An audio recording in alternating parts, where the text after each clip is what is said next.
From Interior Alaska's most trusted news source, this is the Fairbanks Evening News.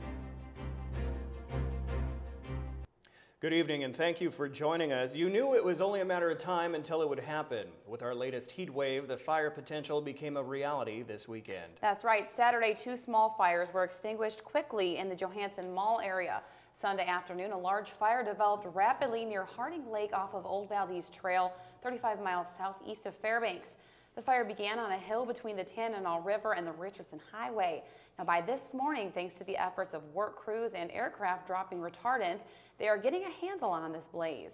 But crews continues to work around the clock to contain the fire. We have 3 crews that are on there and then an additional crew arriving today.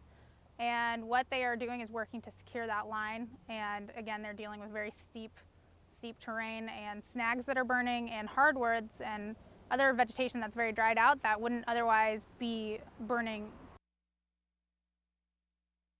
Maggie says that the fire danger will continue to increase through the week, and she warns that a fire could be started very easily. So please use extreme caution with any fires. And this just into the newsroom, a reported wildfire near 17-mile Chena Hot Springs Road. Now News Center 11's Daryl Lewis is on scene, and we will have more as information becomes available. A common talking point in support of the plan for trucking liquefied natural gas is that once funded, the project could deliver in 2 years. Now, competing plans to service the North Pole area could delay that time frame. Gene Theriault, Deputy Director for the Alaska Energy Authority, addressed members of the Fairbanks City Council last week regarding 2 applications for distribution operations. Fairbanks Natural Gas, a private company, has certification for operations in Fairbanks and has also applied for the one in North Pole. The Interior Alaska Natural Gas Utility is the other applicant. The Regulatory Commission of Alaska must now decide between the 2, which Theriault says will delay the project overall. FNG President Dan Britton says his company has the finances to invest, unlike the municipal utility. I think they could play a facilitating role. They could play a role in trying to advocate for more gas usage. But with the recent passing of the governor's legislation, that financing role and the fact that this utility, this municipal utility, does not have currently the authority to bond based on the taxpayers, that their role is somewhat limited. The Fairbanks North Star Borough is considering allowing borough workers to carry firearms while on the job. Sunday, Borough Assemblyman Lance Roberts introduced an ordinance that would bar the borough from restricting employees from carrying firearms. Roberts says his aim is to make the borough workplace safer. He says gun-free zones are the most unsafe places in the country, pointing to recent shootings in schools and a movie theater. The borough doesn't post signs barring the public from carrying firearms, and during the 2011 election, it was noted that Assemblyman Michael Dukes frequently carried a firearm to the meetings. The Assembly will hold a work session on the issue on Thursday. Over the weekend, the Angel Rocks Trail was closed due to bear sightings. The gate to the trail at mile 49.5 Chena Hot Springs Road was closed at 8:30 p.m. due to multiple reports on Sunday of grizzly bears, as seen in the photos here. According to Alaska's state park rangers, the bears were on the trail prohibiting hikers from using it. The grizzlies were reported as a sow with cubs and were not acting aggressively, according to the reports received. However, for the safety of hikers, Ranger Nicole Potter decided to close the trail, and it will remain closed until rangers feel it is safe to reopen. The bears were not aggressive, at least that's not the report that we got, but they were on the trail and prohibiting hikers from using the trail. I got the call and Trooper Forrest and I responded out there by 8:30, and I decided to close the trail. We're monitoring the trail to see if the bear activity remains, and once the bears move on and we decide it's safe to open the trail, we will. So, beautiful weather, huh? Oh yeah, you can tell I got some plenty of sun yesterday golfing. But oh, so who won? I'm not saying that, but I will say that Mike is a really good golfer, speaking of Mike. And he's really good at weather. Absolutely, too. So Mike is joining us for our first look at weather. Mike. I'm wondering if we live in Arizona right now or something. These temperatures are unbelievable. They're not typical Fairbanks temperatures, and they're going to continue. In fact, we could be looking at record-breaking temperatures tomorrow and Wednesday. Right now, around the interior, it is really, really hot. Like you said, 86 degrees at Fairbanks and Fort Wainwright, 85 at North Pole, Allison Air Force Base, 86. A little bit cooler down at Delta Junction, 81. The coolest spot going to the Denali Park area, 76 degrees there, and Nenana at 85 degrees. And like I said, warm air, I say hot and warm, hot air is on the horizon for the next couple of days. We'll talk about that. We'll talk about all the weather in general later on. Back to you guys, and don't sweat it. I like that. Yeah, good absolutely. one, Mike. All right, when we come back, tourists may be tardy for the party, but they're expected to show up this year. Also, a special day for a local girl from the Make-A-Wish Foundation. Stay with us. Welcome back to the Fairbanks Evening News. 7 professors from the University of Alaska Fairbanks are helping establish an engineering school at American University of Mongolia. The professors are helping develop curriculum and design classrooms at the new university, which is located in the Mongolian capital of Ulaanbaatar. The university signed a contract with the new school this spring. UAF Mining and Geological Engineering Program Chairman Rajiv Ganguly is leading the effort. He says Alaska and Mongolia are similar when it comes to mining in the far north.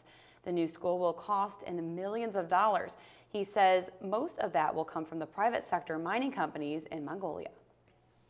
A long winter and little spring caused a delay in tourists getting to Fairbanks this year. According to the Fairbanks Convention and Visitors Bureau, the latest numbers available show that about 325,000 tourists came to Fairbanks in the year 2011. That number is expected to be higher this year. John Binkley of the Cruise Line International Association of Alaska said there will be over 1 million passengers coming through on cruise ships this year. The Alaska Department of Labor says the rise in cruise ship passengers means about 100 more jobs for the interior. Ryan Binkley with the Riverboat Discovery was the captain last night for the Stone Soup Cafe's Discovery Riverboat fundraising cruise. That's something that we've done for years. We're happy to do it. You know, we do these evening charters sort of as a public service, and it's great for the locals to get out on the river. Of course, we take a lot of our summertime visitors, but everybody enjoys getting out on the river, especially with this weather, so it's good for people to get a chance to go for a ride. We'll have more on the tourist season in the state tomorrow. This weekend, a young girl was given a very special day by the Make-A-Wish Foundation in Fairbanks. Volunteers pulled together to make the day one that her family wouldn't forget. This weekend, the Make-A-Wish Foundation here in Fairbanks was busy granting one special little girl a wish. Seela, age 3, who for the past 2 years has battled leukemia, made a wish for a new swing set and a yellow playhouse, one she could play with her twin brother and family in. When the day finally arrived, Seela was very excited. They've been talking about Make-A-Wish for a long time. One of Seela's first words was swings, and she's going to get swings today, so she's really excited about that. Seela and her family were picked up by a limousine, and she especially liked one thing.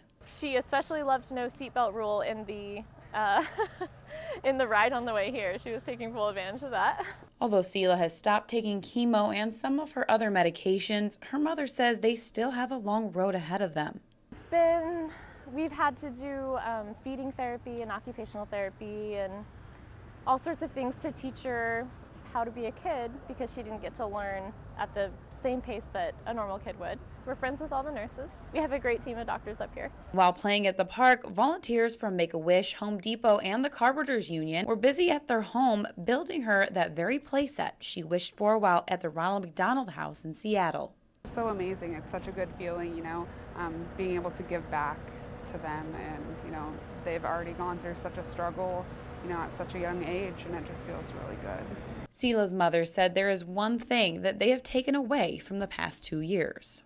I think one of the things that we really learned is that love your kids, play with your kids, watch them sleep, because I mean, you have today, and we really appreciate every day that we have with our kids. If it seems that this is the worst bug season you've ever experienced in the far north, you may have a case. The Cooperative Extension Service says mosquito populations are fairly high everywhere. It's even more so in south central Alaska because of an extremely wet fall 9 months ago that was followed immediately by heavy snow. Anchorage stores are running out of bug spray. On Saturday, the Lowe's store in South Anchorage was out of mosquito magnets, as well as Walmart and Home Depot. Now here in Fairbanks, Fred Meyer West still has some mosquito repelling products, although the manager says they have been a hot commodity recently. Also selling like hotcakes in Fairbanks, but still available, are box fans. You know, the mosquitoes were getting me today. Yeah. I just couldn't believe it, how many. They're terrible, especially with the heat. You would think that the heat would drive them away, but... What about you, Joe? Are you getting bit out there when you're doing sports? Yeah, when I'm out there doing sports, I get just get eaten alive. Are you doing sometimes. the mosquito dance? Yeah, I'm kung fu and all of that. But yeah, there was a lot of good stuff going on in sports today. But we're going to have the weekend recap where we're talking about the gold panners and a lot more. Today was the start of a 2-day event at the Hamming Pool. You guys swim? I do. Okay, cool. I dive. 2 Olympians were there today. Oh, very cool. Yeah. Cool. So stay tuned. That's coming up out of the break.